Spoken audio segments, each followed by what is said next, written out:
20 años pagando facturas, levantándome antes que nadie, callando cuando debía gritar. Y la noche en que todo estalló, no fui yo quien habló primero, fue ella, delante de 8 personas, con una copa de vino en la mano y una sonrisa que yo nunca le había visto, o que quizás sí había visto, y nunca me había permitido reconocer del todo. Lo que salió de su boca aquella noche no lo olvidaré mientras viva, no porque me rompiera, sino porque fue el momento exacto en que tomé la decisión más importante de mi vida. Antes de continuar, suscríbete al canal, activa la campanita, porque todos los días tenemos nuevas historias.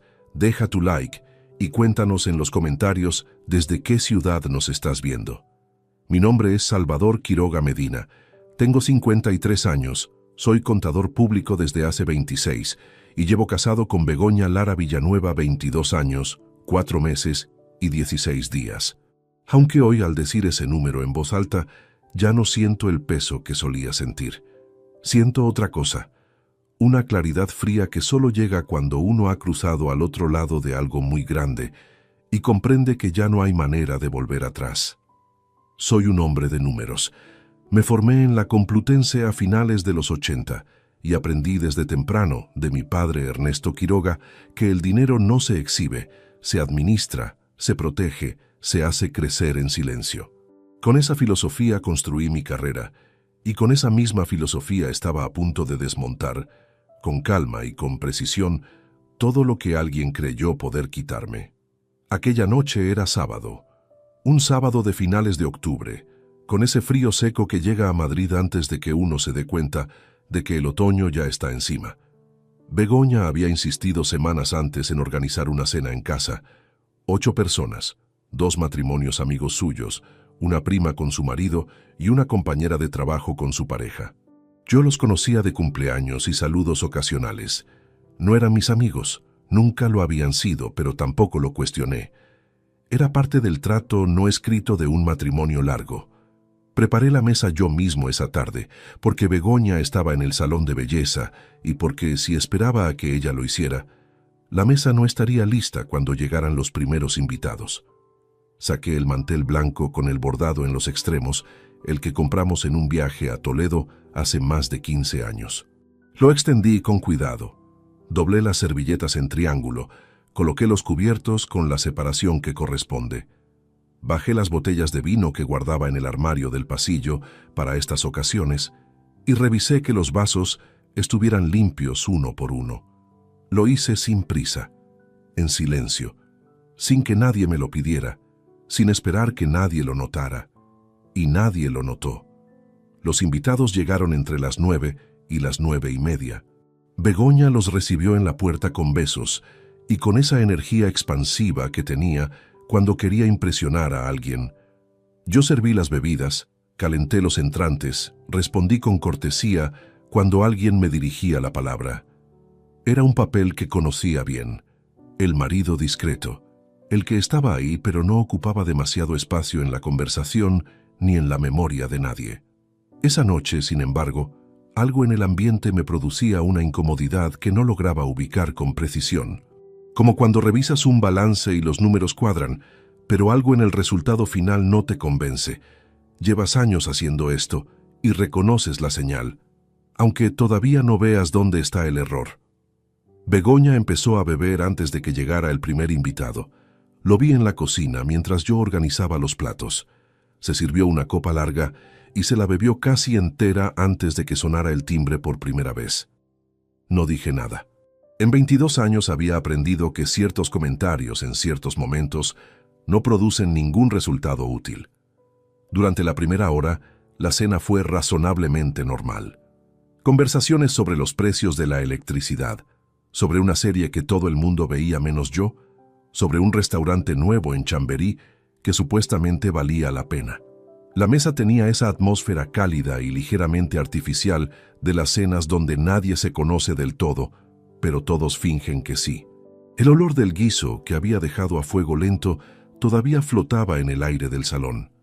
Las velas del centro daban una luz que disimulaba bien los años en la cara de todos. Yo participaba cuando tocaba y escuchaba cuando no. Fue después del segundo plato cuando Begoña empezó a perder el hilo. No fue de golpe, fue gradual, como son estas cosas cuando uno las recuerda con honestidad. Primero una risa más larga de lo necesario. Luego una intervención que cortó a otro en mitad de una frase sin disculparse.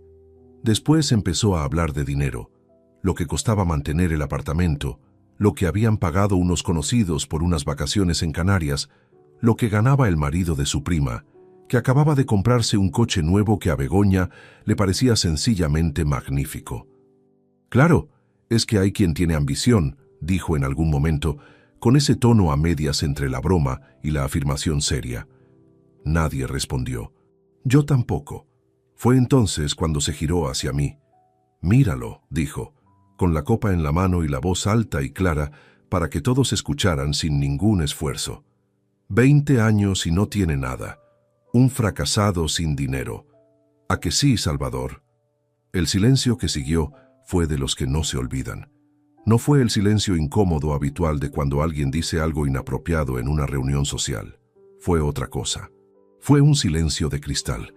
Todos lo sentimos romperse al mismo tiempo, pero nadie habló porque nadie quería ser el primero en decir algo después de aquello. Miré a Adrián, mi hijo, 26 años, sentado a mi derecha con la vista fija en su plato. No levantó los ojos, no abrió la boca. Se limitó a alcanzar su copa y beber un sorbo despacio, como si lo que acababa de ocurrir fuera completamente normal. Como si aquellas palabras no tuvieran nada de extraordinario. Eso dolió más que las palabras de ella. Mucho más. Doblé la servilleta despacio, con cuidado.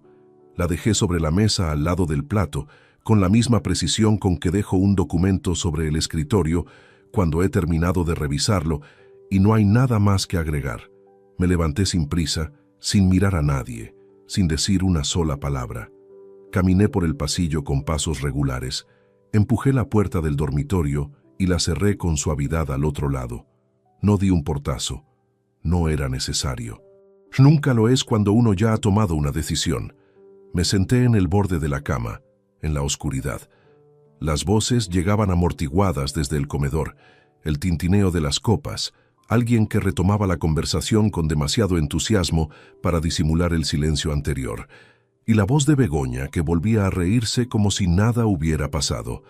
Tomé una decisión, no con rabia, sino con la misma claridad fría con que uno encuentra el error en un balance después de horas buscándolo. Todo encaja de repente, todo tiene sentido, y ya no hay marcha atrás porque la verdad no negocia con quien preferiría que no lo fuera. Nadie volvería a hacerme aquello, nunca más, y lo que ocurriría a la mañana siguiente cambiaría todo lo que Begoña y Adrián creían saber sobre mí. Hay cosas que uno construye durante décadas, y que, sin embargo, nunca ocupan espacio en ninguna conversación de sobremesa. No porque sean irrelevantes, sino porque pertenecen a esa categoría de logros silenciosos que el mundo moderno ha decidido que no cuentan si no se exhiben. Empecé a trabajar con 18 años, no porque mi familia lo necesitara con urgencia, sino porque así era mi padre Ernesto, y así fui yo, incapaz de quedarme quieto cuando había algo que hacer. Estudié económicas y contabilidad en la Complutense durante los años en que Madrid olía todavía a transición y a futuro al mismo tiempo, cuando uno podía sentir que el país entero estaba aprendiendo a andar de otra manera. Me licencié en 1991, en plena recesión, cuando conseguir una plaza de becario ya era considerado un golpe de suerte por cualquiera que hubiera terminado la carrera ese año. La conseguí en un despacho pequeño del barrio de Arganzuela, con 3 socios que me enseñaron que la contabilidad no es solo matemática, es la radiografía exacta de cómo vive una persona, una empresa, una familia. Los números no mienten, las personas sí, pero los números siempre terminan contando la verdad que las personas quisieron ocultar. Con 27 años, abrí mi propio despacho. Con 31 compré el apartamento donde ocurrió todo aquella noche de sábado. Un piso de 87 metros en el barrio de Salamanca, 3ª planta, con una cocina estrecha y ventanas que daban a un patio interior. Lo pagué con los ahorros de 4 años y una hipoteca que tardé 9 en cancelar, cada cuota puntual, sin un solo mes de retraso. Estaba registrado únicamente a mi nombre, adquirido el 17 de marzo de 1998, 4 años antes de que Begoña Lara Villanueva entrara en mi vida.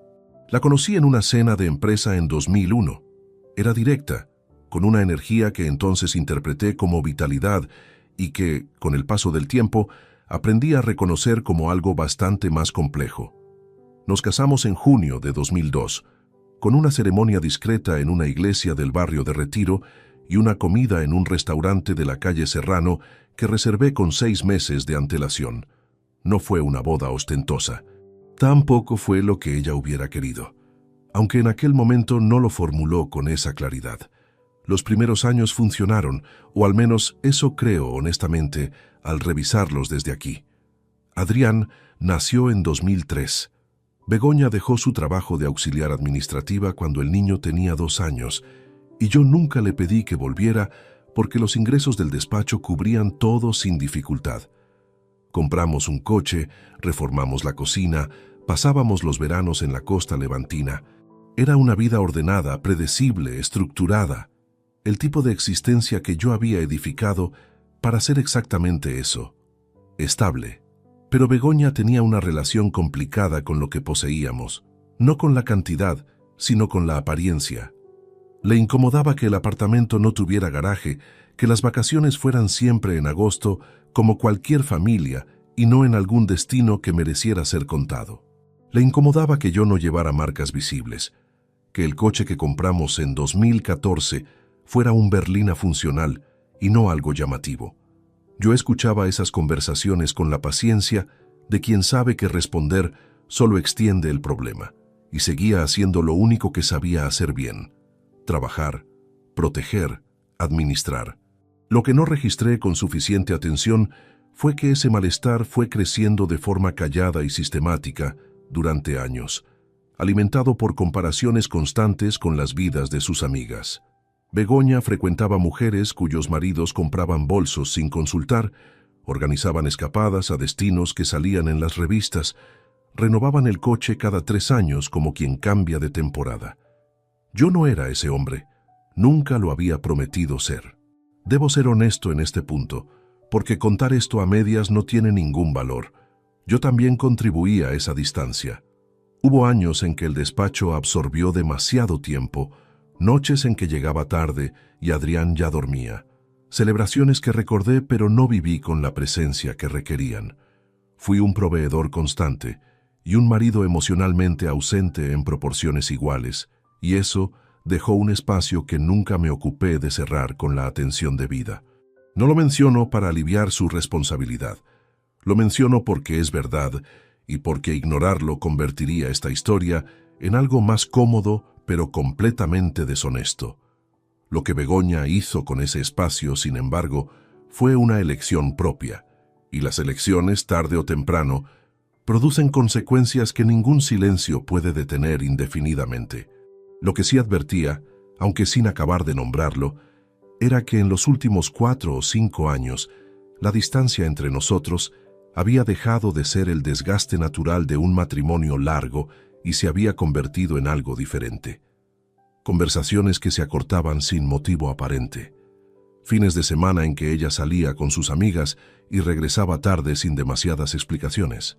Una cuenta bancaria separada que abrió en 2019 y que yo entonces no cuestioné porque confiar sin verificar era algo que hacía con demasiada naturalidad. Revisada ahora esa decisión, con la distancia que da el tiempo y la frialdad que da el dolor ya procesado, fue uno de los errores más costosos que cometí en esos años. Aquella noche, tendido sobre la colcha del dormitorio sin desvestirme, con las voces de los invitados llegando todavía desde el salón, no pensaba aún en cuentas ni en inventarios. Pensaba en una carta. El 16 de ese mismo mes, había recibido comunicación del bufete que gestionaba el proceso sucesorio de mi padre. El inventario estaba prácticamente cerrado. Los últimos activos de su distribuidora regional habían sido liquidados, y la confirmación definitiva llegaría en cuestión de días. Ernesto Quiroga nunca habló de cifras en voz alta. Era en eso, como en casi todo, un hombre de silencios productivos. Me quité los zapatos y los coloqué en paralelo al pie de la cama, como hago desde siempre. El techo estaba a oscuras. Desde el salón llegó una carcajada, después el movimiento de sillas, después voces de despedida y el ruido de la puerta cerrándose. Los invitados se marchaban. La cena había terminado. Cerré los ojos. No dormí en mucho tiempo. A las 8:05 de la mañana del domingo sonó el teléfono. No me había quedado en cama. Nunca lo hago. Ni siquiera los domingos, ni siquiera en las noches en que el sueño no llega como corresponde.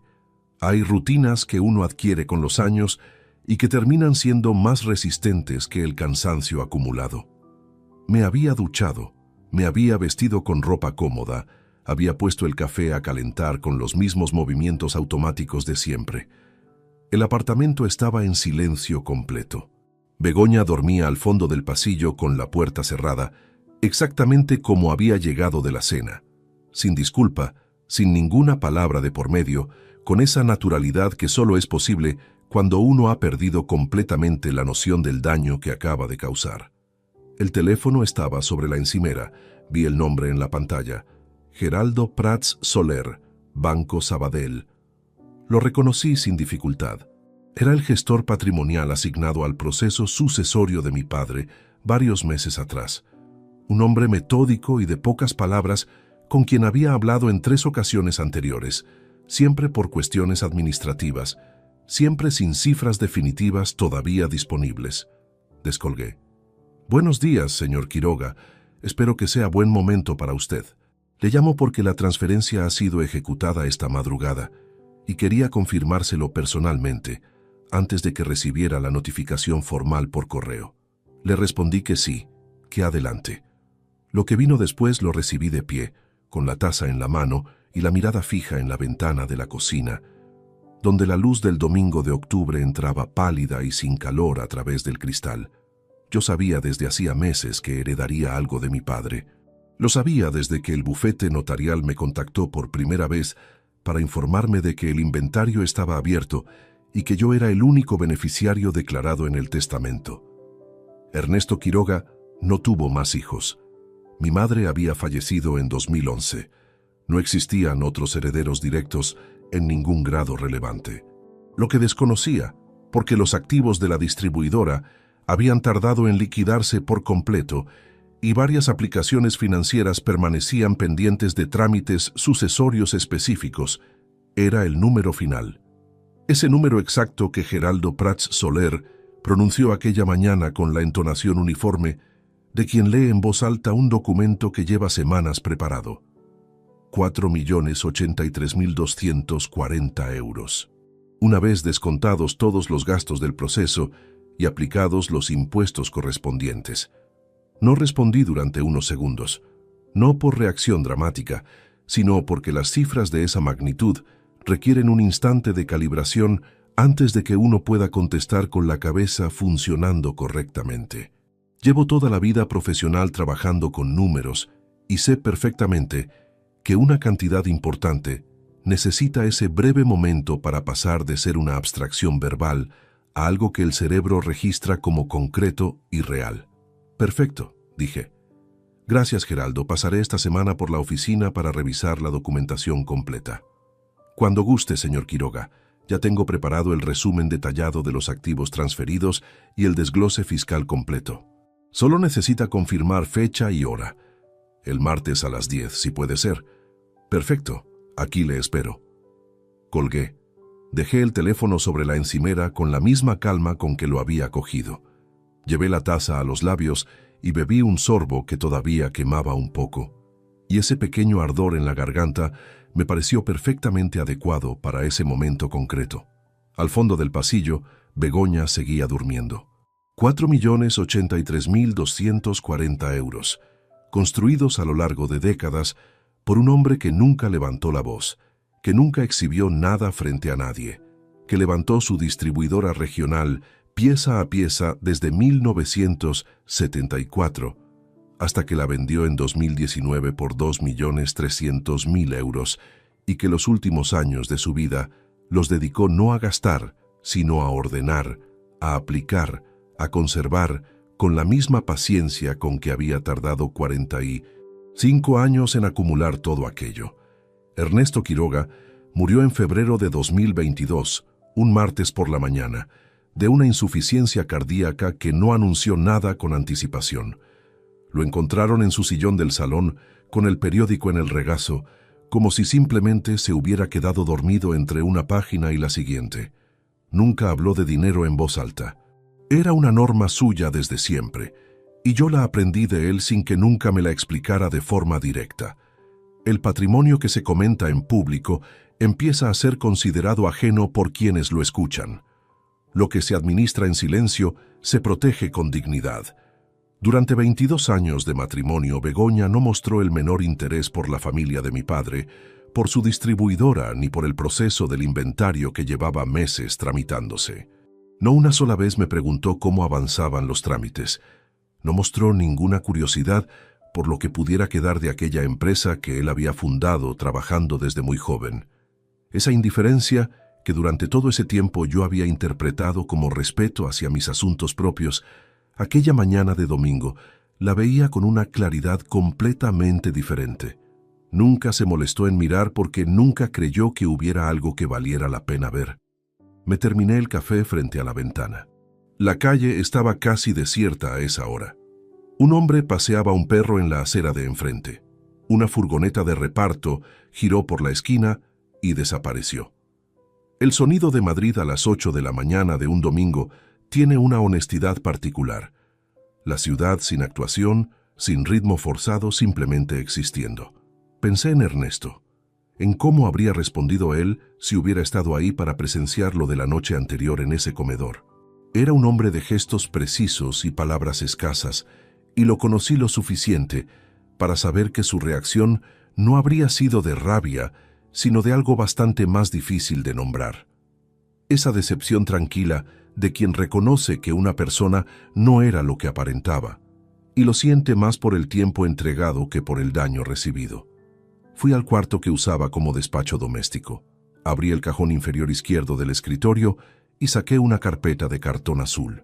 Dentro estaba la última carta del bufete, los movimientos de las cuentas que administraba de forma exclusiva y 3 extractos bancarios que había revisado la semana anterior con una atención que, en aquel momento, todavía no sabía con exactitud para qué me estaba preparando. Los extendí sobre la mesa. Los números no mienten. Esa fue la primera lección real que aprendí en este oficio y sigue siendo la más sólida después de 26 años. Cuando uno sabe leer un extracto con la formación adecuada, lo que ve no es únicamente una lista de movimientos ordenados por fecha. Ve un patrón, ve una lógica interna, ve las decisiones que alguien tomó creyendo que nadie las leería con suficiente detenimiento. Y ahí, extendidos sobre aquella mesa, los números llevaban tiempo esperando a que yo llegara con los ojos abiertos. Lo que encontraría en esos extractos en los días siguientes sería mucho peor de lo que aquella mañana todavía podía imaginar. El lunes por la mañana, Begoña se levantó a las 10, como si el sábado fuera una fecha del calendario sin ninguna particularidad especial. Pasó por la cocina mientras yo terminaba de revisar unos documentos sobre la mesa del despacho doméstico con la puerta entornada. La oí prepararse un café, abrir el frigorífico, cerrar algún armario. No entró a saludarme. Yo tampoco salí a cruzar el pasillo. Hubo un momento en que el silencio entre las 2 habitaciones era tan denso que uno podría haberlo cortado con cualquier instrumento de precisión. Así transcurrieron las horas del lunes, y las del martes hasta las 10 de la mañana cuando salí al banco. Pero antes de continuar con lo que ocurrió esos días, necesito contar algo que tiene mucho peso en esta historia, aunque no sea inmediatamente visible. Necesito hablar de mi padre. No porque este relato sea sobre él, sino porque sin entenderlo a él, no se puede entender por qué yo tomé las decisiones que tomé, ni de dónde saqué la templanza para tomarlas de la forma en que lo hice. Ernesto Quiroga Castellano nació en 1944 en un pueblo de la provincia de Cuenca, hijo de un labrador que nunca tuvo tierras propias. Llegó a Madrid en 1962 con 16 años. Una maleta de cuero marrón que yo guardé durante años en el trastero del apartamento, y la instrucción de su padre de no gastar en nada que no fuera estrictamente necesario. Trabajó durante 12 años en distintos oficios que nunca le avergonzó nombrar: mozo de almacén, auxiliar de transporte, encargado de turno en una empresa de distribución alimentaria en Vallecas. Ahorrando cada mes con una disciplina que no tenía nombre en aquella época, solo tenía costumbre. En 1974, con 30 años, fundó Distribuciones Quiroga, S.L. 4 camiones propios, un almacén alquilado en el polígono industrial de Coslada y contratos con 12 proveedores de alimentación básica, que fue ampliando uno a uno durante los siguientes 15 años. No hubo inversión exterior, no hubo socios con capital, solo trabajo diario y una contabilidad que llevaba él mismo en cuadernos de tapa dura, que yo encontré en cajas cuando fui a vaciar su casa después del entierro. Los cuadernos tenían las cuentas al día hasta el año en que se los cedió a un gestor profesional, en 1991. Cada entrada y cada salida registradas con letra pequeña y vertical, en columnas perfectamente alineadas, sin la ayuda de ninguna herramienta que no fuera una regla de metal y un bolígrafo azul.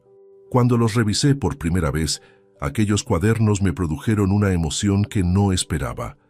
Era exactamente el mismo sistema mental que yo había aprendido a aplicar de forma inconsciente, sin que nadie me lo enseñara de manera directa. La contabilidad como radiografía fiel de una vida, no como herramienta decorativa.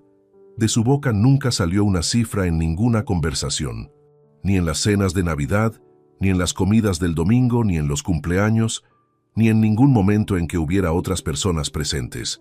Si alguien le preguntaba cómo iban los negocios, respondía con una sola palabra: adelante, y cambiaba de tema con la naturalidad de quien ha practicado ese movimiento durante tantos años que ya no le cuesta ningún esfuerzo.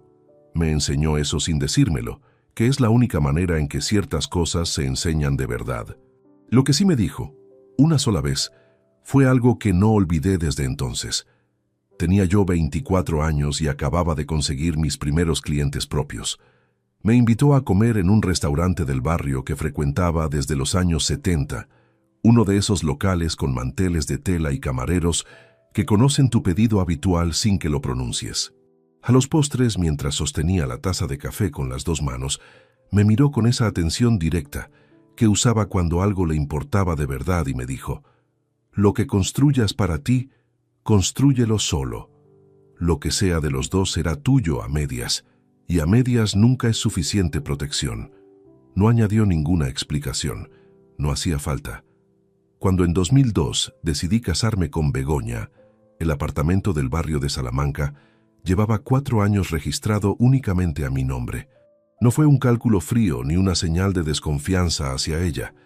Fue simplemente seguir una norma que había interiorizado tanto que no contemplé ninguna alternativa. Begoña nunca preguntó por el registro ni por la titularidad. Firmamos capitulaciones en régimen de separación de bienes por sugerencia mía, y ella las firmó sin mayor objeción en aquel momento. Lo que tampoco preguntó nunca fue qué quedaba de la empresa que mi padre había fundado. Cuando en 2019 Ernesto cerró la distribuidora y vendió todos los activos, yo le acompañé al notario para la firma. Begoña supo que ese día existió porque yo llegué tarde a cenar. Nunca preguntó por qué había sido importante. Aquel martes en el banco, Geraldo Prats Soler me recibió en una sala pequeña con una mesa de vidrio y 2 sillas que crujían levemente al moverse.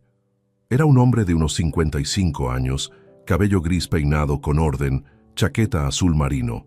Desplegó sobre la mesa el resumen completo de los activos transferidos, el importe de la venta de la distribuidora aplicado en 3 fondos distintos desde 2019, 4 inmuebles en arrendamiento que mi padre había mantenido en la provincia de Madrid y que fueron vendidos durante el proceso del inventario, y 2 depósitos a plazo fijo que alcanzaron su vencimiento dentro del mismo ejercicio fiscal.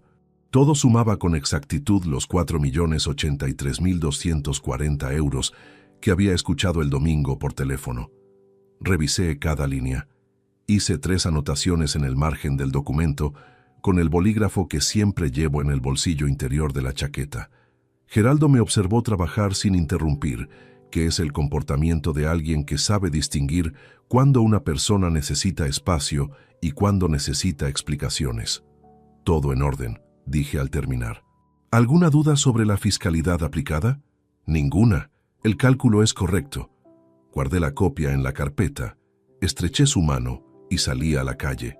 El sol de octubre pegaba oblicuo sobre la acera. Caminé 2 manzanas antes de detenerme frente a un escaparate sin ver su contenido, con la carpeta bajo el brazo, organizando mentalmente lo que vendría a continuación, porque yo ya sabía, desde el domingo, que la herencia era solo la mitad de lo que necesitaba resolver en los próximos días. La otra mitad estaba en aquellos extractos bancarios que tenía extendidos sobre la mesa del despacho, y esa parte no iba a resolverse con una reunión tranquila en una sala de banco. Esa parte requería otro tipo de precisión. Hay una diferencia fundamental entre revisar los números de un cliente y revisar los propios. Con un cliente, uno mantiene la distancia profesional que permite ver el conjunto con objetividad. Con los propios, cada cifra va acompañada de un recuerdo, de una fecha que uno reconoce, de un contexto que creía conocer y que de repente empieza a mostrar una geometría completamente distinta. Volví del banco a mediodía. Begoña había salido, según el mensaje escueto que me dejó sobre la encimera. He quedado para comer con Sonia. Sonia Martínez Crespo era su amiga de toda la vida.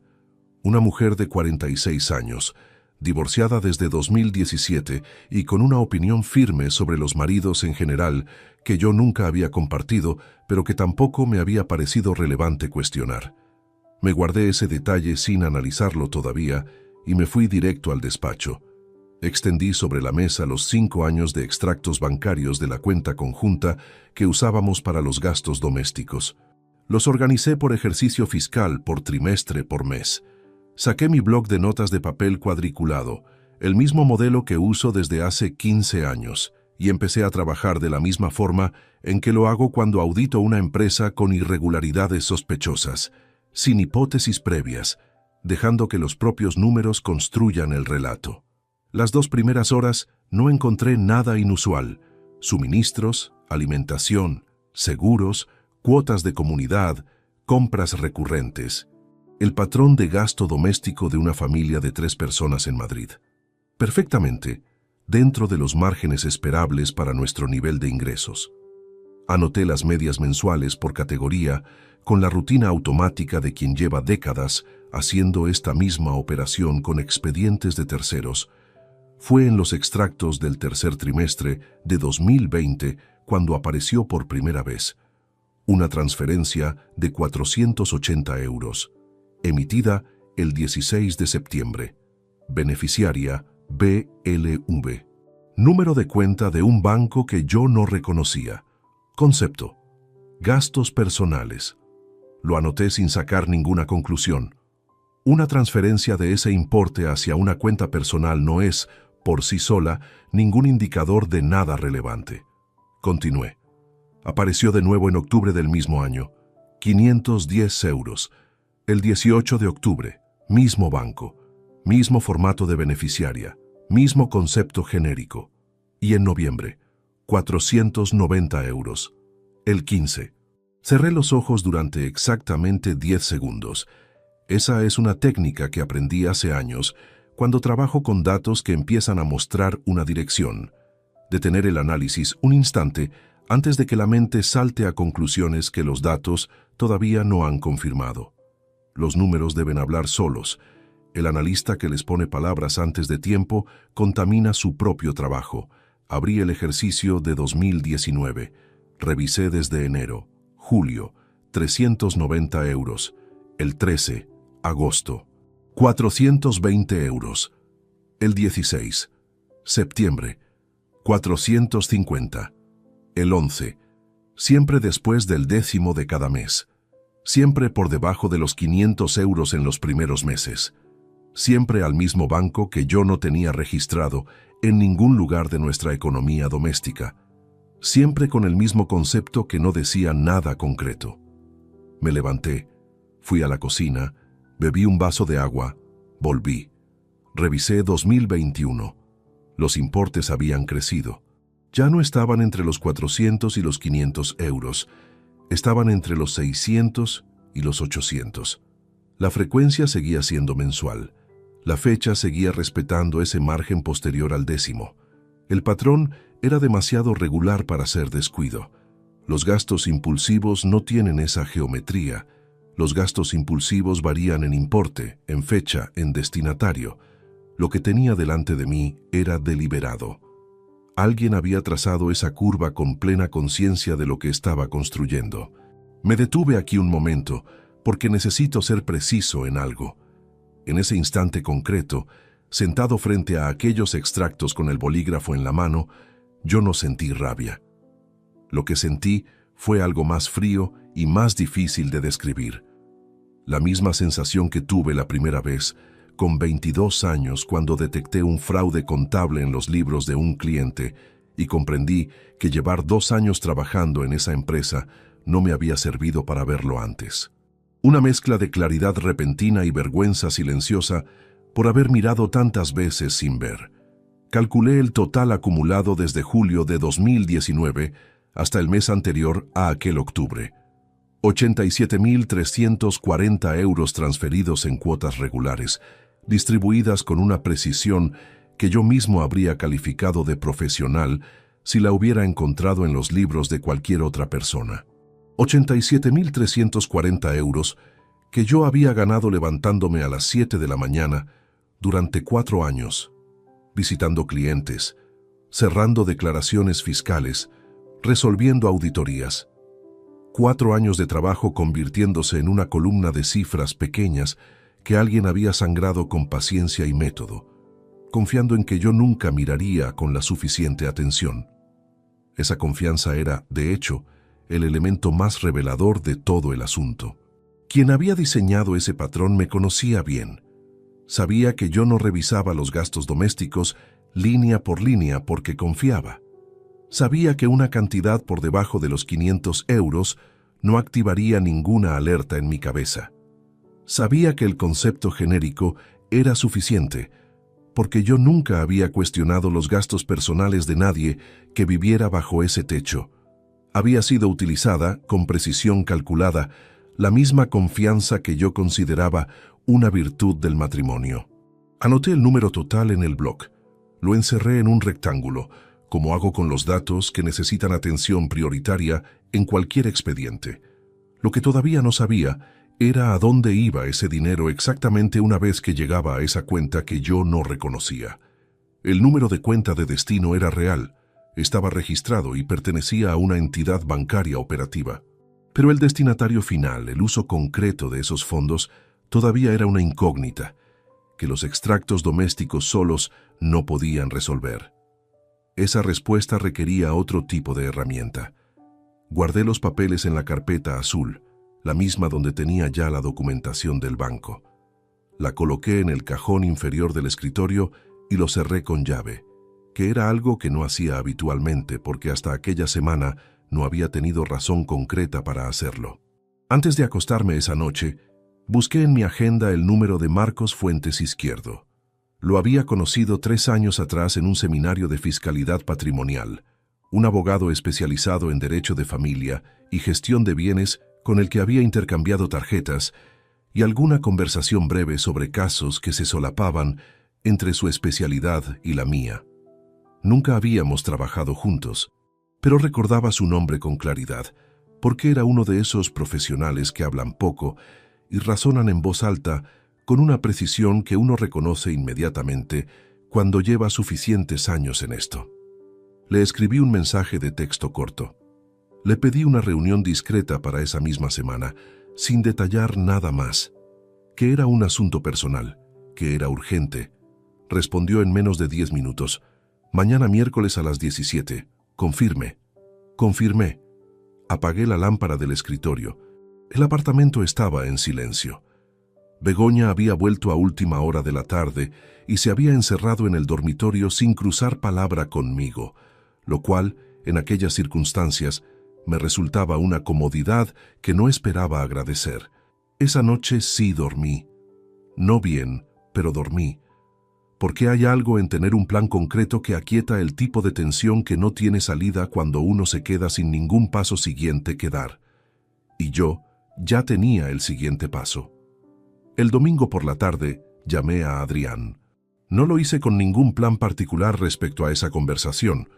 Lo hice porque soy su padre y porque llevaba más de 16 horas con la imagen de su mirada fija en el plato, grabada en algún lugar que no conseguía silenciar.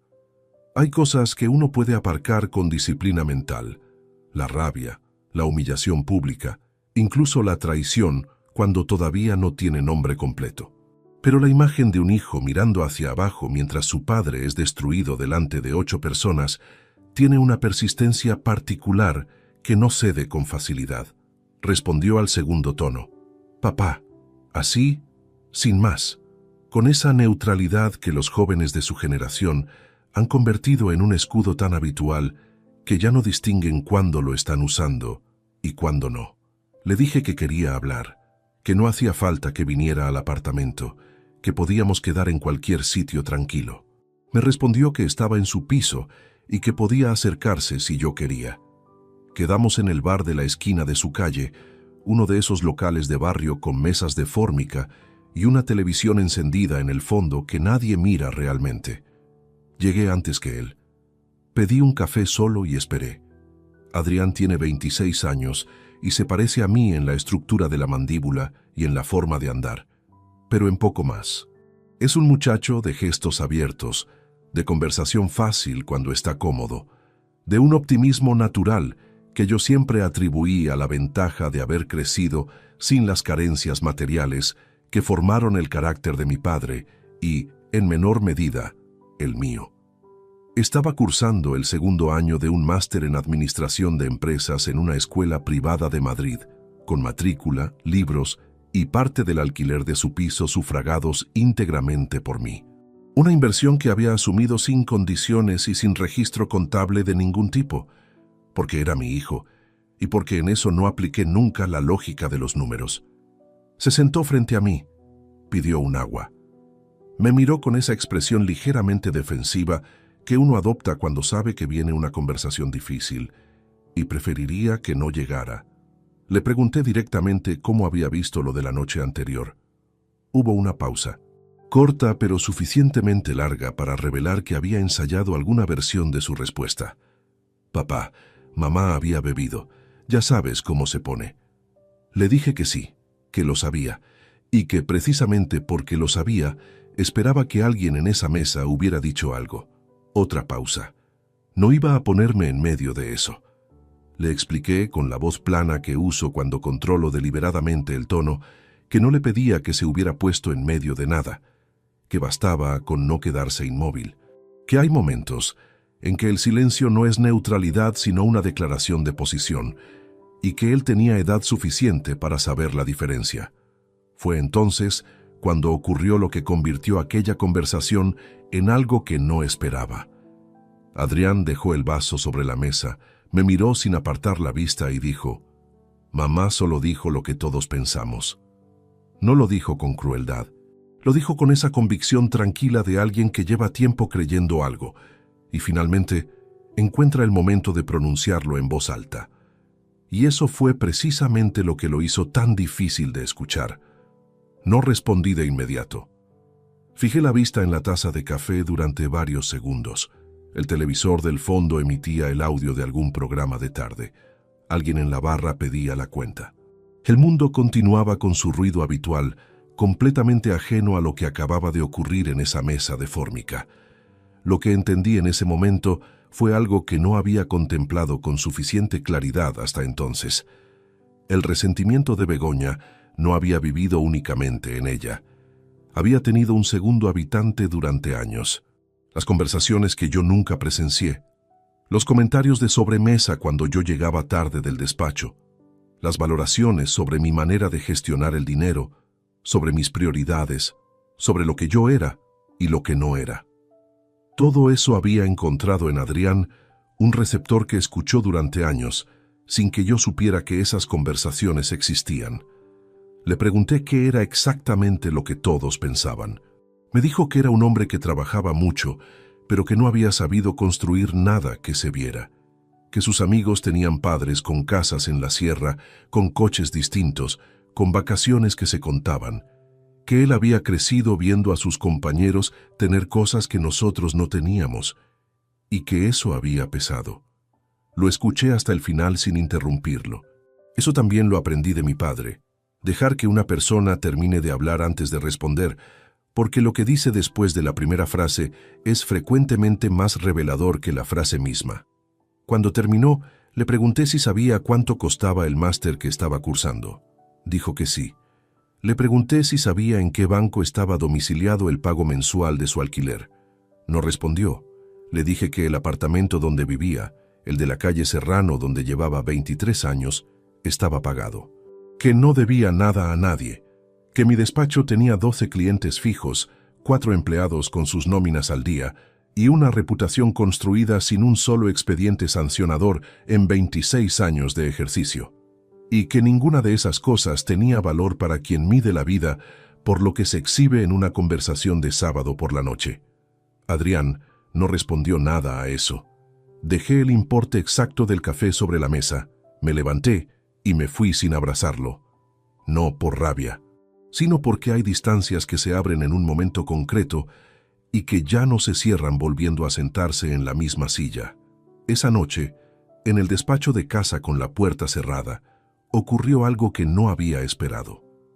Me senté en la silla con la carpeta azul delante y no la abrí. Me quedé inmóvil durante un tiempo que no me di, con las manos apoyadas sobre el escritorio y la mirada en la madera, y lloré, no de forma aparatosa, sino con esa forma silenciosa y contenida que tienen los llantos que uno no planeaba, que aparecen cuando la guardia baja un momento y el cuerpo decide que ya ha aguantado suficiente sin dar ningún aviso. No lloraba por Begoña. Llevaba tiempo, sin saberlo del todo, despidiéndome de ese matrimonio desde mucho antes de aquella cena. Lloraba por una versión de mi hijo que existía en mi memoria y que aquella tarde de domingo me había resultado completamente irreconocible. Por los años en que llegué tarde y él ya dormía, y que yo siempre pensé que compensaba con estabilidad económica y con una presencia que, vista desde fuera, era menos presencia de lo que yo creía. Por todo lo que no se puede recuperar cuando ya se ha convertido en argumento de otra persona. Me sequé la cara con el dorso de la mano. Respiré, abrí la carpeta. Los números seguían ahí, ordenados y esperando. Y yo tenía una reunión al día siguiente con Marcos Fuentes Izquierdo que no podía llegar con los ojos hinchados ni con la cabeza en otro sitio.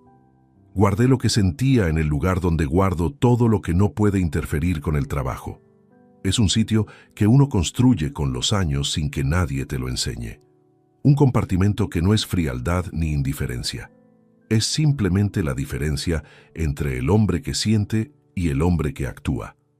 Esa noche, ambos eran necesarios. Y al día siguiente, el que actuaba tendría mucho que hacer. El despacho de Marcos Fuentes Izquierdo estaba en la calle Génova, en un edificio de fachada clásica con portal de mármol gris y ascensor de rejilla metálica que subía despacio y con un leve temblor mecánico que parecía incompatible con el precio del metro cuadrado de ese barrio. Tercer piso, puerta derecha, una placa de latón con su nombre grabado en letras sobrias. Llamé al timbre a las 5 en punto de la tarde del miércoles. Me abrió él mismo. 51 años, complexión media, cabello oscuro con entradas pronunciadas que no disimulaba con ningún artificio. Traje gris marengo, sin corbata. Un hombre que transmitía exactamente lo que quería transmitir. Competencia sin ostentación. Me lo había cruzado 3 años antes en aquel seminario de fiscalidad, y lo que recordaba de él era una intervención breve durante el coloquio final en que había desmontado un argumento jurídico con 4 frases tan precisas que la sala quedó en silencio durante un instante antes de reaccionar. Me hizo pasar a su despacho. Una habitación ordenada con 2 estanterías de expedientes, una mesa de trabajo amplia y 2 sillas frente a ella. En la pared, un diploma de la Universidad de Navarra enmarcado con discreción, sin cuadros decorativos, sin objetos superfluos el tipo de espacio que indica que quien trabaja ahí no necesita impresionar a nadie con el entorno. Me senté, abrí la carpeta azul sobre su mesa y le entregué los documentos en el orden en que los había preparado. Primero el resumen del inventario patrimonial y la confirmación de la transferencia bancaria. Después el régimen de capitulaciones matrimoniales firmadas en 2002. Después, la escritura del apartamento con fecha de 17 de marzo de 1998. Y por último, al fondo, las 6 páginas de extractos bancarios con los movimientos que había marcado en rojo durante mi análisis. Marcos leyó sin prisa. No hizo ningún comentario durante los primeros 10 minutos. Pasaba las páginas con calma, retrocedía ocasionalmente a alguna hoja anterior, tomaba notas con un bolígrafo negro en un bloc que sacó del cajón lateral sin pedirme permiso para hacerlo. Yo lo dejé trabajar. Conozco bien ese silencio. Es el silencio de alguien que está procesando información real y no necesita llenar el espacio con palabras de transición. Cuando terminó, dejó el bolígrafo sobre la mesa y me miró. La herencia está completamente blindada, dijo. Bien personal recibido por vía sucesoria durante el matrimonio en régimen de separación de bienes. No integra el patrimonio conyugal bajo ninguna interpretación vigente del Código Civil. Su esposa no tiene acceso legal a ninguna parte de esa masa hereditaria, independientemente de lo que ocurra a partir de ahora. Le dije que eso era lo que estimaba, pero que necesitaba la confirmación de alguien con autoridad en la materia antes de actuar. Asintió. El apartamento tampoco entra en ninguna partilla. Adquirido 4 años antes del matrimonio, registrado exclusivamente a su nombre, sin modificación de titularidad en ningún momento posterior. Eso también está fuera de cualquier alcance. Hice una pausa antes de señalar las páginas de los extractos. Le pregunté qué peso tenían como prueba documental en un proceso de separación. Marcos cogió las hojas nuevamente, las revisó durante un momento y respondió con la misma precisión de antes. Transferencias sistemáticas desde cuenta conjunta hacia cuenta personal de titularidad exclusiva de su esposa durante 4 años por un importe total de 87.340 euros. En un proceso contencioso, esto se calificaría como disposición unilateral de fondos comunes con intención de detraer patrimonio. Es un argumento sólido. Necesitaría el extracto de la cuenta de destino para completar el cuadro probatorio. Pero con lo que hay aquí, ya existe base suficiente para una reclamación formal. Le pregunté si había forma de obtener el extracto de esa cuenta sin que ella lo supiera. Me explicó que no podíamos acceder directamente a una cuenta privada de tercero sin autorización judicial, pero que en el marco de un proceso de separación podía solicitarse como diligencia de prueba y el juez tenía potestad para ordenar al banco la entrega de esa información. Sin embargo, añadió, si yo quería saber el destino de esos fondos antes de iniciar el proceso formal, existía otra vía, un investigador privado con habilitación legal para documentar movimientos patrimoniales. No era una vía que recomendara por defecto, pero en casos donde la información previa era relevante para diseñar la estrategia, tenía sentido contemplarla. Anoté ese dato. Lo que Marcos expuso a continuación fue el esquema completo de lo que él denominó el orden correcto de los pasos. No era solo una cuestión legal, me explicó, sino también táctica. Un proceso de separación mal secuenciado podía alertar a la otra parte y provocar movimientos de ocultación de bienes que después complicarían enormemente la recuperación. El momento de presentar la demanda debía coincidir con el momento en que toda la documentación estuviera consolidada y con la situación patrimonial completamente ordenada de mi lado. ¿Cuánto tiempo necesita para tener todo listo?, le pregunté.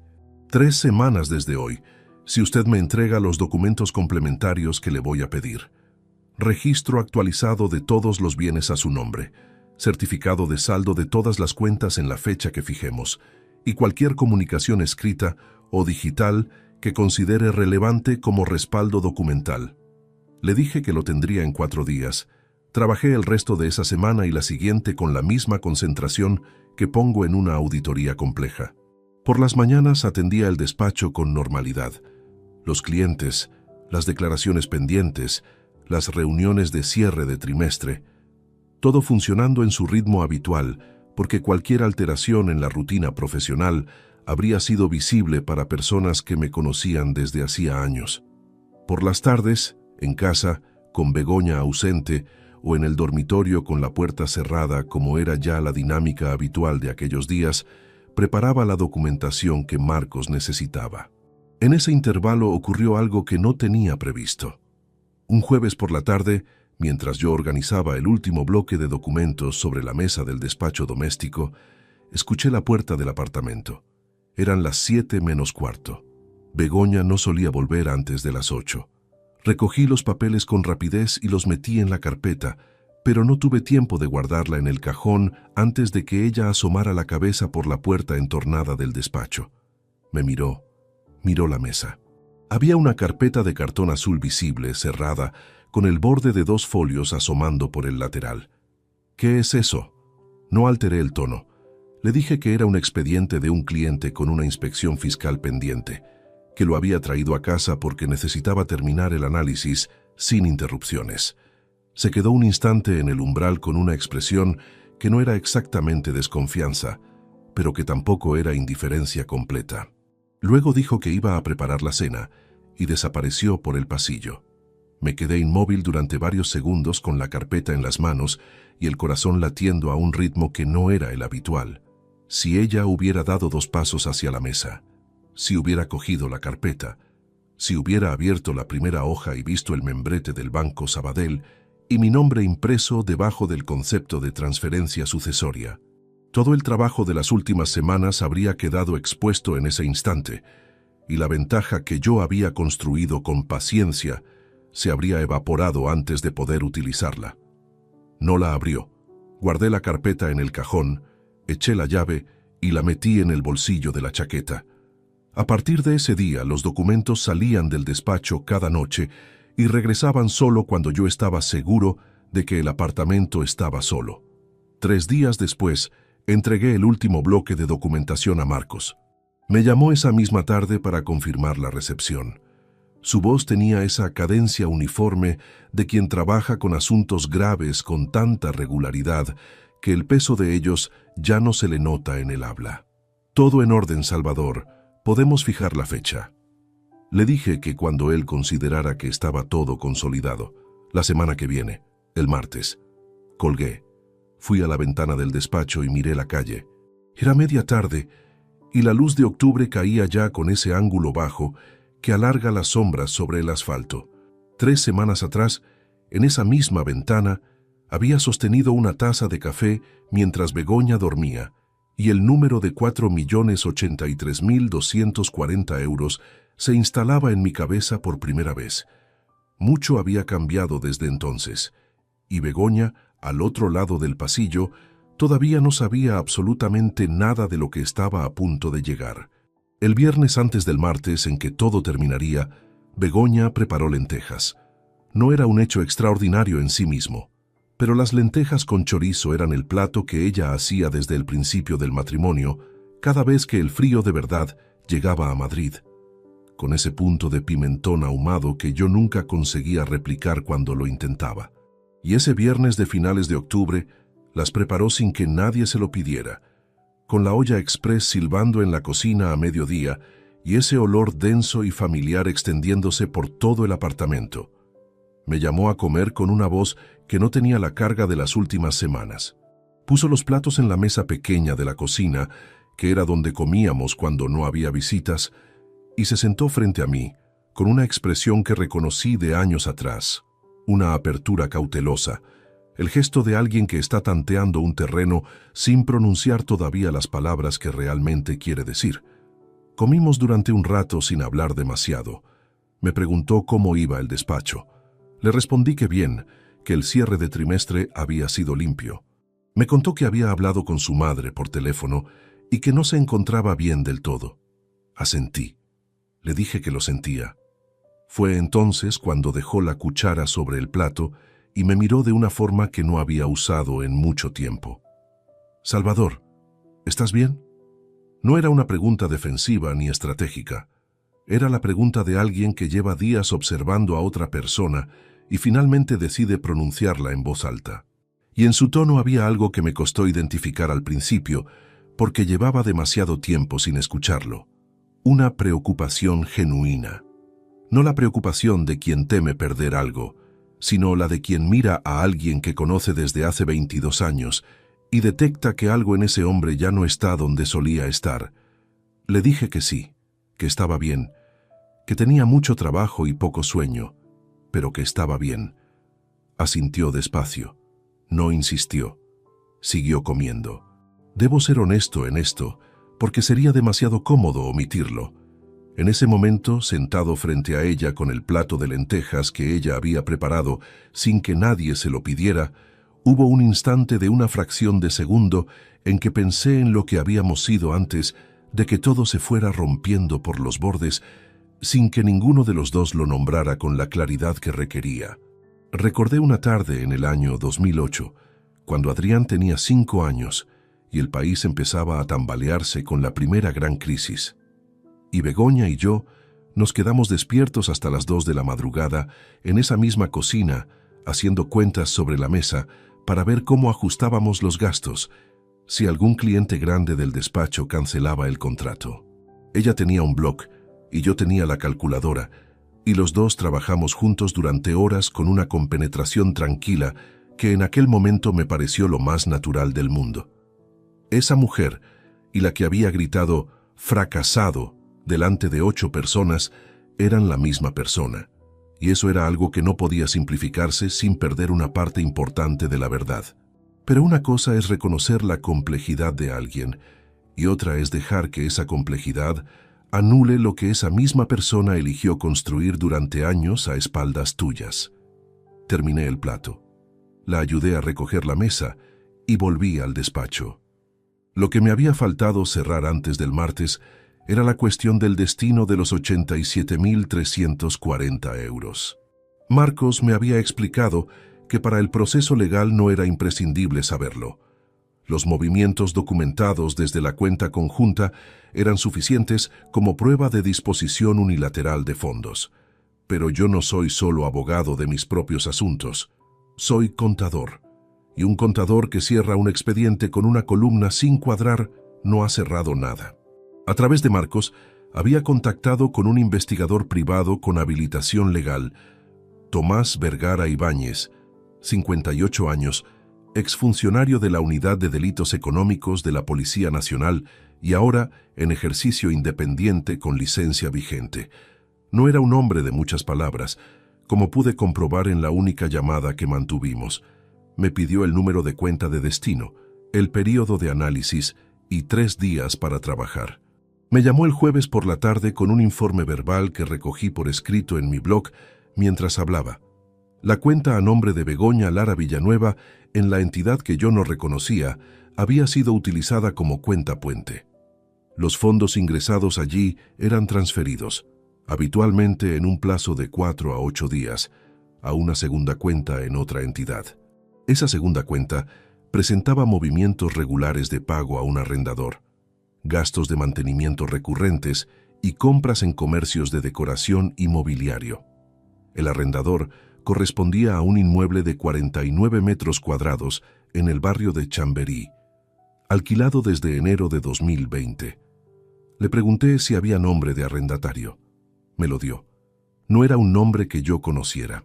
Un hombre de 43 años, según los datos registrales que Tomás había podido verificar por vía legal. Lo que sí quedaba claro en el patrón de gastos era que Begoña no había estado acumulando ese dinero como fondo de reserva personal. Lo había estado gastando de forma sistemática en el mantenimiento de un espacio del que yo nunca había tenido ningún conocimiento. Anoté el nombre completo en el blog. Cerré la tapa. Lo guardé en la carpeta junto al resto de la documentación. No sentí rabia en ese momento. Lo que sentí fue la misma sensación que cuando terminas de cuadrar un balance complicado y el número final encaja con precisión, una satisfacción técnica completamente separada del peso emocional de lo que ese número representa. El análisis estaba completo. El expediente estaba cerrado. Esa noche, sin embargo, no dormí bien. No por lo que había descubierto sobre Begoña, sino por algo diferente y más difícil de gestionar. Me incorporé a las 3 de la madrugada, fui a la cocina y me senté en la misma silla donde habíamos comido las lentejas. La oscilación del frigorífico era el único sonido del apartamento.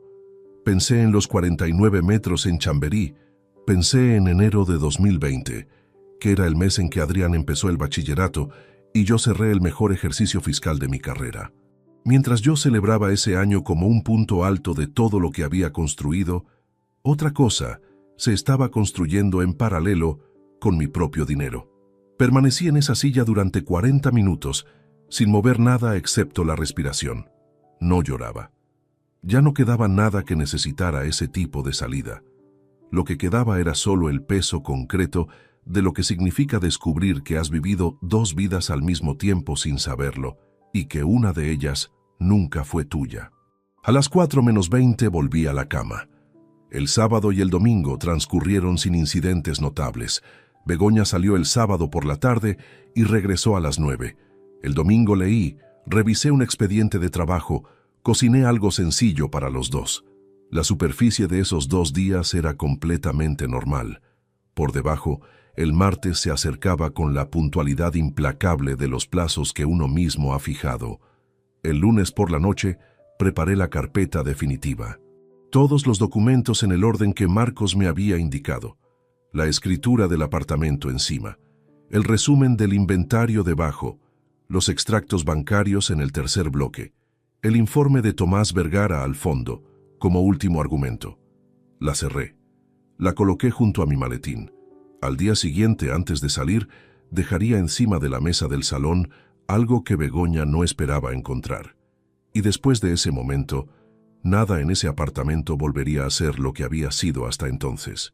El martes amaneció con una niebla baja que cubría las calles del barrio de Salamanca, con esa luz difusa y sin sombras que tiene Madrid algunos días de noviembre cuando el invierno todavía no ha terminado de decidirse.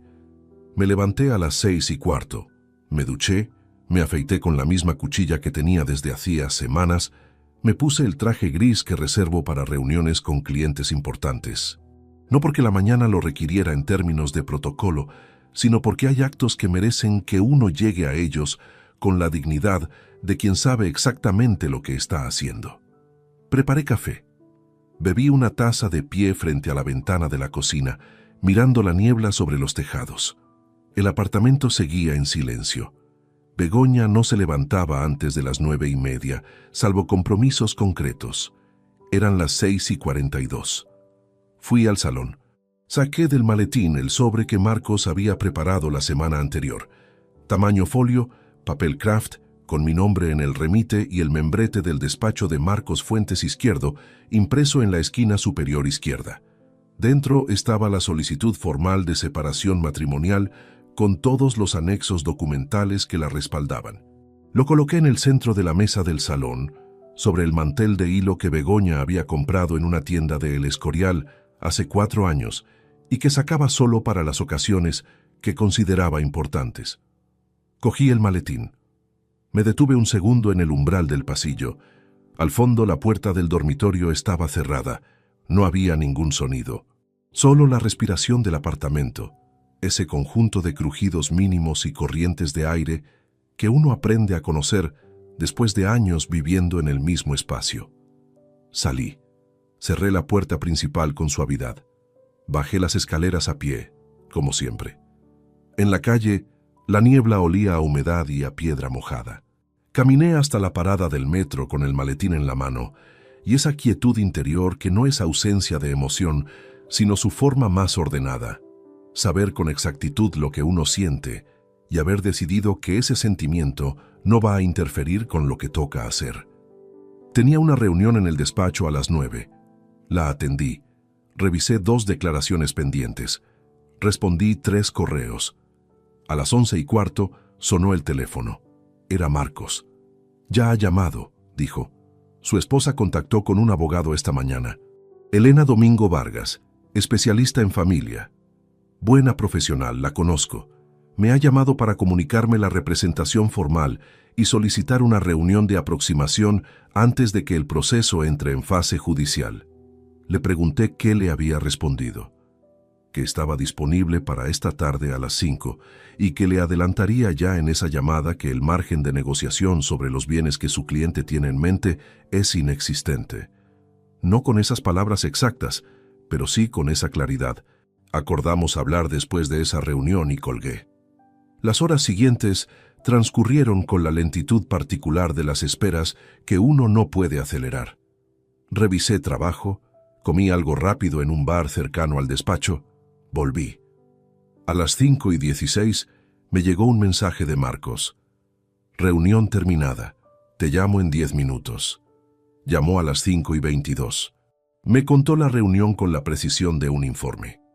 Elena Domingo Vargas había llegado con la posición inicial que era predecible en estos casos, buscando explorar qué parte del patrimonio conyugal podría corresponder a Begoña en una liquidación. Marcos le había presentado la escritura del apartamento de 1998 y la certificación completa del inventario hereditario con la confirmación de que ambos bienes estaban excluidos de cualquier régimen de participación bajo las capitulaciones firmadas en junio de 2002. La reacción de Elena Domingo, según Marcos, había sido la de una profesional que reconoce inmediatamente cuando el terreno sobre el que pensaba construir no existe. ¿Y los extractos?, pregunté. Los presenté en el tercer bloque, como acordamos. 87.340 euros en disposiciones unilaterales, documentadas durante 4 años desde cuenta conjunta. Elena los revisó durante varios minutos sin decir nada. Cuando levantó la vista, me preguntó si teníamos intención de ejercer reclamación civil por esa cantidad. Le dije que esa decisión correspondía a usted, pero que la documentación estaba completa y lista para cualquier vía que eligiera. Le pregunté cómo había reaccionado Begoña cuando su abogada le comunicó el resultado. Marcos hizo una pausa breve. Elena no me lo dijo con esas palabras, pero lo que transmitió es que su cliente no esperaba ninguno de esos 2 bloques, ni la exclusión del apartamento, ni el alcance de la documentación sobre los movimientos. Creo que la imagen que Begoña tenía de este proceso era considerablemente diferente de la que resultó ser. Colgué el teléfono y me quedé inmóvil un momento, con la mano todavía encima del aparato. No sentí satisfacción en el sentido que uno esperaría. Lo que sentí fue algo más parecido al momento en que terminas de cuadrar un balance que llevaba semanas resistiéndose. Un alivio funcional casi técnico, completamente separado de cualquier celebración. El trabajo estaba hecho. Los números cerraban. El expediente tenía todas sus páginas en el orden correcto. Begoña llamó esa misma tarde a las 7:15. No descolgué. Dejé que el buzón de voz registrara lo que fuera que necesitara decir. Escuché el mensaje 2 horas después, sentado en el despacho de casa con la puerta cerrada. Su voz no tenía el registro de la noche de la cena. Tampoco tenía la frialdad distante de las últimas semanas. Tenía algo diferente.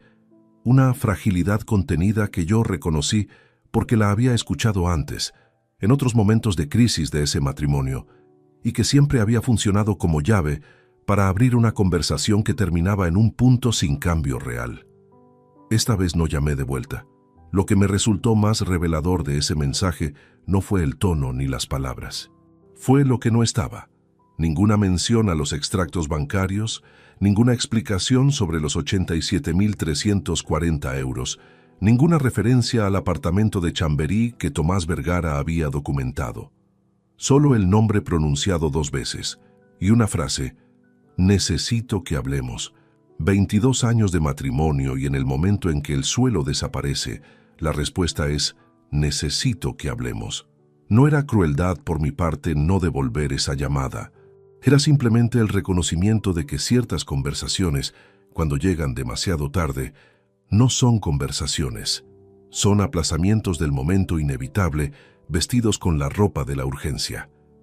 Esa noche dormí en el cuarto de invitados, que era la habitación pequeña al final del pasillo que usábamos para guardar maletas y una cama plegable que hacía las veces de cama de verdad cuando venía a visita. La hice con sábanas limpias que saqué del armario del pasillo y me acosté con la ventana entornada. Desde la calle llegaba el ruido lejano de un bar que cerraba tarde y el paso ocasional de algún coche. Madrid a medianoche tiene ese sonido de ciudad que no termina del todo de dormirse. Al fondo del pasillo, Begoña estaba en el dormitorio principal del apartamento, que era exclusivamente mío desde el 17 de marzo de 1998. El proceso de separación continuaría su curso en los días y semanas siguientes, con la mecánica propia de estos procedimientos: plazos, notificaciones, comparecencias. Marcos lo gestionaría con la misma precisión que había demostrado desde el principio. Elena Domingo Vargas, según me dijo Marcos en una llamada posterior, había aconsejado a su cliente aceptar las condiciones del proceso sin litigio adicional, dado el estado de la documentación presentada y la solidez legal de las exclusiones patrimoniales. Begoña saldría del apartamento en un plazo de 4 semanas con los bienes personales que le correspondían bajo las capitulaciones y una liquidación de la parte proporcional de los ahorros conjuntos que no estaban afectados por la reclamación de los extractos. Una cantidad razonable para alguien que durante 22 años no había trabajado fuera del hogar y que, si hubiera elegido un camino diferente, habría tenido una base más sólida desde la que comenzar de nuevo. Lo que no recibiría era ni un euro de la herencia de Ernesto Quiroga, ni ninguna parte del apartamento donde había vivido sin nunca molestarse en saber a nombre de quién estaba registrado. Esa semana, mientras el proceso avanzaba en silencio por los canales que correspondían, yo tenía todavía una cosa más que hacer, y esa cosa se llamaba Adrián. La carta para Adrián no la escribí con rabia. La escribí un jueves por la mañana, en el despacho de casa, con el mismo bolígrafo con que anoto los márgenes de cualquier expediente profesional, porque ese era exactamente el registro que correspondía, el de un documento formal, no el de un reproche. Marcos me había ofrecido redactarla él desde su despacho con el formato de notificación legal. Se lo agradecí y le dije que prefería escribirla yo mismo, que él la revisara desde el punto de vista jurídico y que después procediera al envío por los cauces que correspondían. Hay cosas que uno no puede delegar completamente, aunque pueda delegar la forma en que llegan. Tardé 40 minutos en escribirla, no porque me faltaran las palabras, sino porque me sobran cuando se trata de algo que importa de verdad, y en estos casos la precisión exige quitar más que añadir.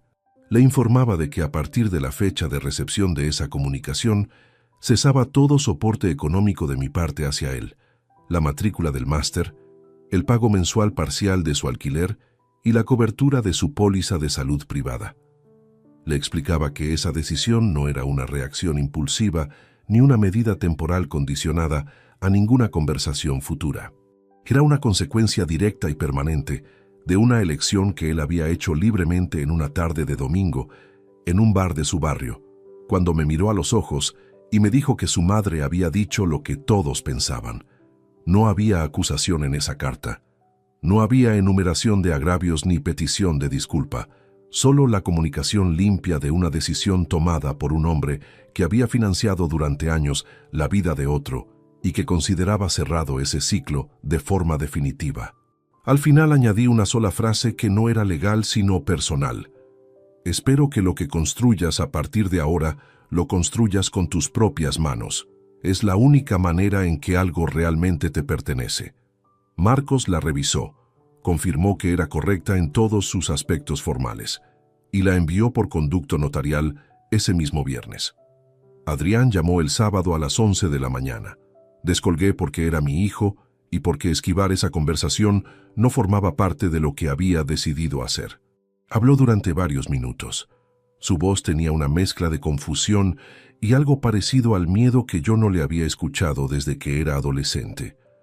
Me dijo que no entendía la carta, que si era por lo del bar, que él no había querido decir eso exactamente, que las palabras habían salido mal, que estaba en mitad del máster, que el semestre terminaba en enero, que necesitaba tiempo. Lo escuché hasta el final sin interrumpirle. Eso tampoco había cambiado. Cuando terminó le respondí con calma.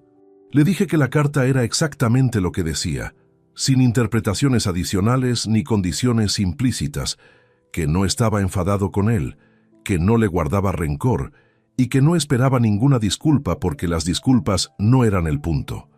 El punto era que él tenía 26 años y había tomado una decisión como adulto, y que las decisiones de los adultos tienen consecuencias que no se borran con una conversación telefónica. Hubo un silencio largo al otro lado. Después dijo, ¿y eso es todo? Le dije que eso era todo. Colgó. Me quedé con el teléfono en la mano durante un momento. Por la ventana del despacho entraba la luz de la mañana del sábado, más clara que los días anteriores, sin la niebla de principios de semana. En la calle alguien pasó con un carrito de compra que hacía un ruido metálico sobre los adoquines. Un perro ladró una vez y se cayó. No voy a fingir que ese momento fue fácil. Sería deshonesto y a estas alturas de este relato, la deshonestidad no me sirve de nada. Colgar el teléfono después de esa conversación con mi hijo fue el acto más costoso de todo lo que había hecho en esas semanas.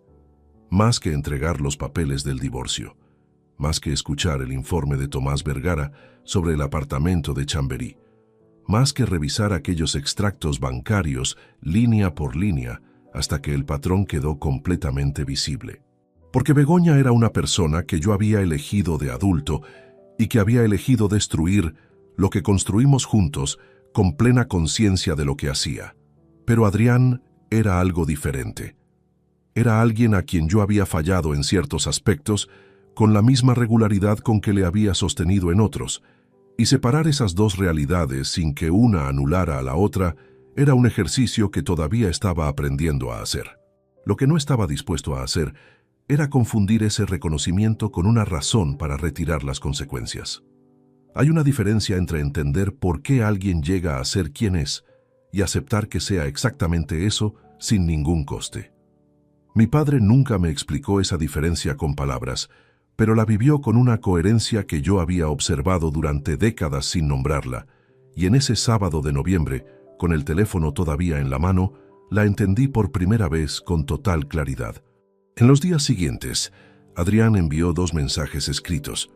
El primero era una variación del argumento telefónico, más elaborado, con referencias al esfuerzo que había puesto en el máster y a los planes que tenía para cuando terminara. El segundo, que llegó 4 días después del primero, era más corto y más directo. Me decía que si eso era lo que yo había decidido, que lo entendía, pero que esperaba que con el tiempo yo reconsiderara la situación. No respondía a ninguno de los dos. No porque no tuviera nada que decir, sino porque todo lo que había que decir ya estaba en la carta que Marcos le había enviado por conducto notarial, y repetirlo en mensajes de teléfono lo habría convertido en una negociación que no era. Begoña salió del apartamento un miércoles de la tercera semana de noviembre. Yo no estaba en casa cuando ocurrió. Lo había acordado así con Marcos, porque la presencia de ambos en el mismo espacio durante ese proceso no habría aportado nada útil y sí habría generado una tensión que ninguno de los dos necesitaba gestionar en ese momento concreto. Cuando volví a última hora de la tarde, la mitad del armario del dormitorio estaba vacía, el mueble del baño tenía huecos donde antes había frascos, y sobre la mesa de la cocina había una llave, la llave de la copia que le había hecho cuando nos casamos. La cogí. La sostuve un momento en la palma de la mano. Era una llave corriente, de esas que se copian en 10 minutos en cualquier ferretería del barrio. Pequeña, plateada, sin ninguna característica que la distinguiera de cualquier otra. Y sin embargo, llevaba 22 años siendo parte de la vida de otra persona, abriendo una puerta que esa persona ya no volvería a abrir. La guardé en el cajón de la cocina donde van las cosas que no se sabe bien dónde colocar. Esa noche cené solo por primera vez en décadas en ese apartamento. No fue una cena triste, no fue tampoco una celebración, fue simplemente una cena. Algo sencillo que preparé sin prisa, con el silencio del piso como único acompañamiento y con la conciencia de que ese silencio, a diferencia del que había habitado los últimos meses, no tenía ninguna tensión dentro. Era solo silencio. Y eso Después de todo lo que había precedido a ese miércoles de noviembre, tenía un valor que no se cuantifica en ninguna columna de ningún extracto. Pero todavía quedaba algo pendiente, algo que no era una gestión legal, ni una notificación formal, ni una conversación difícil. Era algo que había prometido sin decírselo a nadie, en la oscuridad del dormitorio la noche de aquel sábado de octubre, mientras las voces de los invitados llegaban amortiguadas desde el salón. Y era hora de cumplirlo. Diciembre llegó a Madrid con ese frío cortante que baja de la sierra y se instala en las calles del centro como si tuviera todo el tiempo del mundo. Las mañanas amanecían con escarcha sobre los coches aparcados y esa claridad azul y dura que tiene el cielo de Castilla en invierno, sin nubes, sin atenuantes, completamente honesto en su frialdad. Yo llevaba 3 semanas viviendo solo en el apartamento de la calle Serrano y había descubierto algo que no esperaba. La soledad de ese piso no era la que imaginé durante los días previos a que Begoña se fuera. No era una soledad pesada, ni un vacío que reclamara ser llenado. Era una soledad funcional, casi limpia, del tipo que uno no sabe que necesitaba hasta que finalmente la tiene. Me levantaba a la hora de siempre, preparaba el café, revisaba el correo antes de salir, cerraba la puerta con la llave propia. Rutinas idénticas a las de 22 años atrás, pero con el peso específico de quien las ejecuta sin tener que calcular el espacio que ocupa dentro de su propio hogar. La promesa que había guardado en silencio desde aquella noche de octubre tenía forma concreta desde hacía días. La había trabajado con calma durante las semanas que siguieron a todo lo demás, en los márgenes del tiempo que quedaba después de atender el despacho y gestionar lo que el proceso de separación todavía requería ocasionalmente. No era una promesa grandiosa. Era, como casi todo lo que importa de verdad, algo sencillo ejecutado con el cuidado que merece. La Fundación Ernesto Quiroga para la Formación Profesional quedó constituida notarialmente el 9 de diciembre. 35 páginas de estatutos que Marcos revisó durante 2 tardes seguidas y que yo leí completas antes de firmar, como hago con cualquier documento que lleva mi nombre. El objeto social era la concesión de becas anuales para jóvenes de familias con recursos limitados que quisieran formarse en oficios técnicos, fontanería, electricidad, mecánica, logística, contabilidad básica. Los oficios que mi padre conoció desde abajo y que siempre consideró la base real de cualquier economía que funcione, por encima de cualquier discurso que no tenga las manos callosas de haberlo comprobado. La dotación inicial fue de 400.000 euros, transferidos desde la masa hereditaria a la cuenta de la Fundación el mismo día de la Constitución. No era la cantidad más grande que hubiera movido en mi vida profesional, pero era la cantidad que había calculado como sostenible para los primeros 5 años de actividad sin necesidad de depender de financiación externa ni de patronos que pusieran condiciones. Ernesto Quiroga nunca dependió de nadie para construir lo que construyó. La fundación que llevaba su nombre tampoco lo haría. El notario que formalizó la escritura era un hombre de unos 60 años, metódico y de pocas palabras, que leyó los estatutos en voz alta con la entonación plana y precisa que exige el protocolo.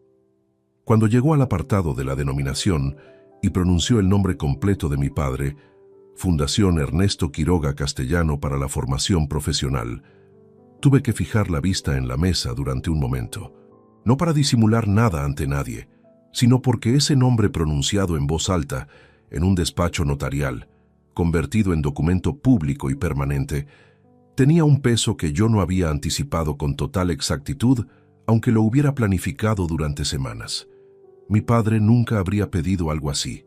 De hecho, si hubiera podido opinar, probablemente habría dicho que era demasiado, que con haberlo recordado era suficiente.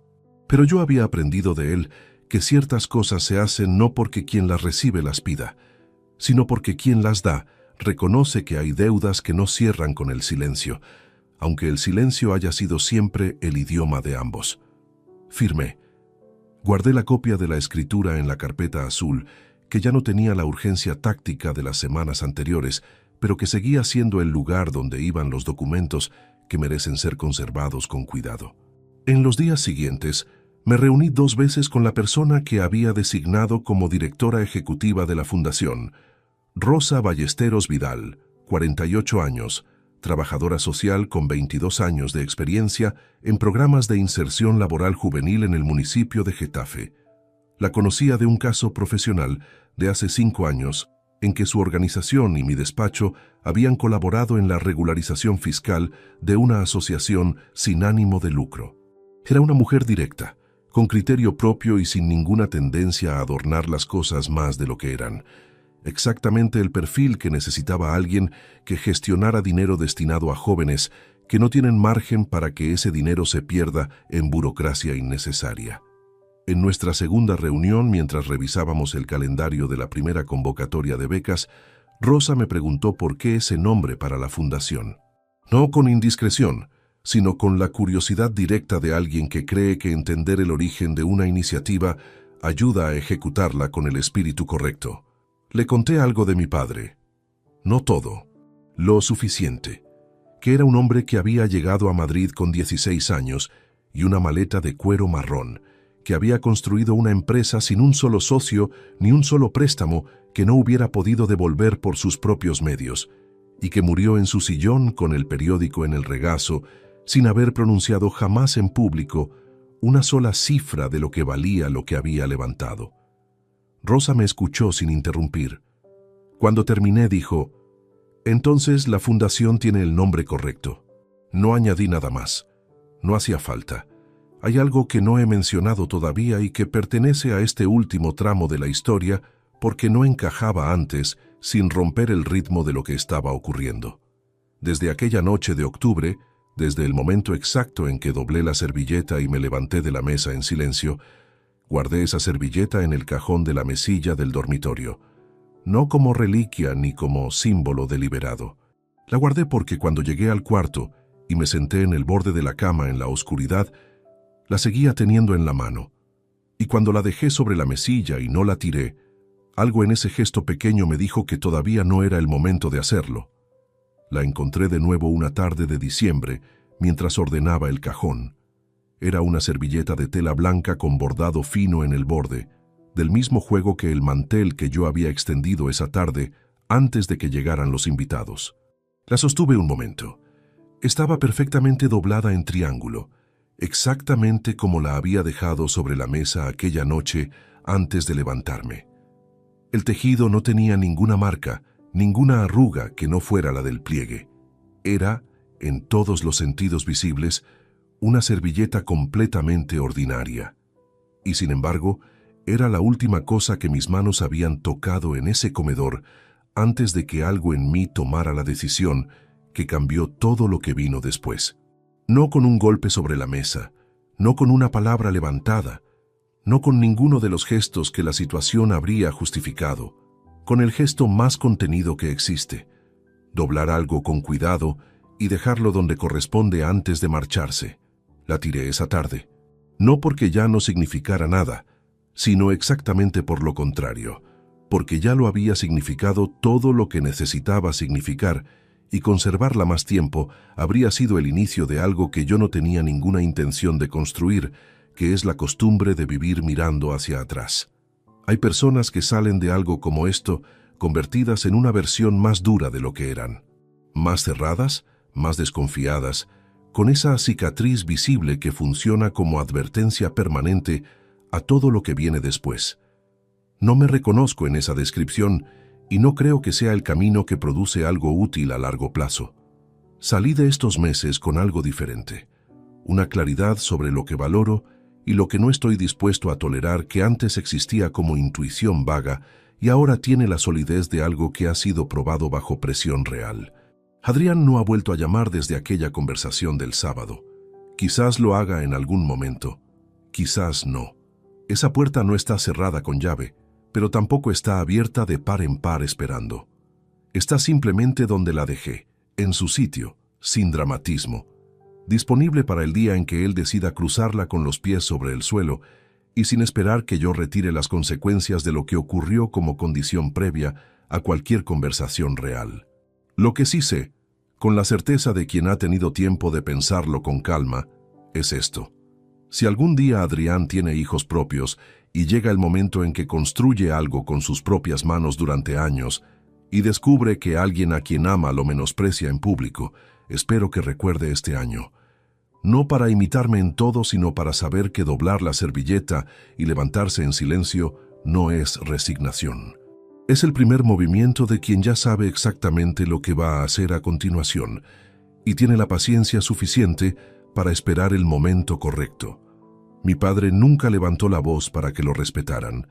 Construyó 4 millones de euros en silencio y murió leyendo el periódico en su sillón sin que nadie a su alrededor supiera completamente lo que valía. Yo no soy mi padre.